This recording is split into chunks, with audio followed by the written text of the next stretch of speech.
আসসালামু আলাইকুম GadgeT আপনাদের সবাইকে স্বাগতম। Redmi কিন্তু মার্কেটে নতুন আরেকটি ফোন নিয়ে আসলো। সো এই ফোনটা বেশ কিছুদিন আগেই মার্কেটে এসেছে আর আজকে আমি Redmi A1 এই ফোনটা আনবক্সিং করে আপনাদেরকে আমি দেখাবো।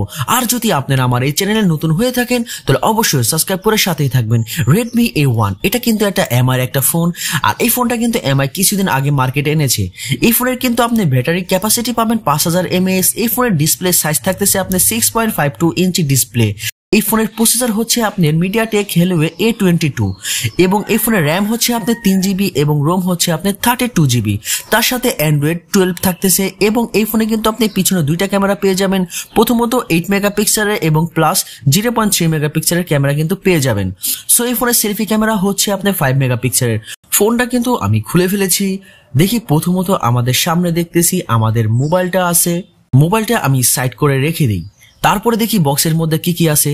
তারপরে দেখতেছি এই ফোনের কিছু কাগজ আছে। সো এগুলো যদি আপনি পড়তে চান অবশ্যই পড়ে নিতে পারেন। সো এই আজারে টাইম আমার নাই, এগুলো আমি পড়বো না, এটা আমি সাইড করে রেখে দিই। তারপরে দেখি বক্সের মধ্যে আরো কি কি আছে। তারপরে দেখতেছি আমাদের সামনে আমাদের একটা অ্যাডাপ্টার আছে। এটা কিন্তু একটা 10 ওয়াটের একটা অ্যাডাপ্টার এবং অ্যাডাপ্টারের কিন্তু কোয়ালিটিটা কিন্তু খুবই ভালো এবং খুবই ওয়েট। সো এটা খুবই ভালো মানে একটা অ্যাডাপ্টার কিন্তু আপনি এই ফোনের সাথে পেয়ে যাবেন 10 ওয়াটের। তারপরে দেখতেছি আমাদের সামনে আমাদের USB ডাটা কেবল আছে। এটা কিন্তু আপনার type B USB data cable. So type C দিলে আরো বেশি বেটার হইতো।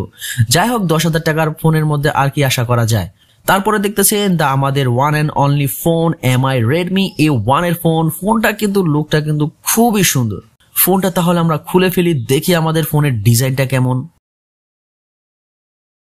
ফোনটা কিন্তু আমি খুলে ফেলেছি। ফোনের লুকটা কিন্তু খুবই সুন্দর। উপরে লেখা আছে 8 megapixel, selfie camera 5 megapixel, 5000 mAh এর ব্যাটারি, 10 ওয়াটের চার্জার এবং 6.52 ইঞ্চি HD প্লাস ডিসপ্লে এবং powerful processor MediaTek Helio A22 12 ন্যানোমিটারের প্রসেসর তো থাকতেছেই।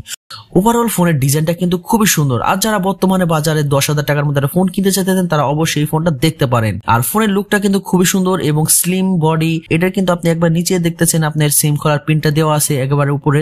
আর ওভারঅল ফোনটা কিন্তু খুবই সুন্দর। নিচে আপনি 3mm ইয়ারফোন জ্যাক, তার সাইডে আপনি কিন্তু টাইপ B চার্জিং পোর্ট কিন্তু পেয়ে যাবেন এবং তার সাইডে মাউথ স্পিকারের চিহ্নটা রয়েছে এবং ফোনটা কিন্তু খুবই সুন্দর। একবার উপরেও কিন্তু আপনি একটা স্পিকার পেয়ে যাবেন। পিছনের লুকটাও কিন্তু খুবই সুন্দর। ক্যামেরাতেও দুইটা থাকতেছে, তার সাইডে ফ্ল্যাশ লাইট পেয়ে যাবেন।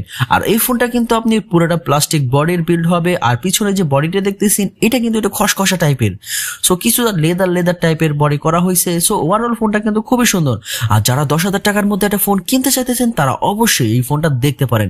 আর আমার মতে 10,000 টাকার মধ্যে বর্তমান বাজারে এটা একটা বেস্ট কোয়ালিটির একটা ফোন। আর যদি আমার এই ভিডিওটা আপনাদের দেখে ভালো লেগে থাকে তাহলে অবশ্যই সাবস্ক্রাইব করে সাথেই থাকবেন। আসসালামু আলাইকুম।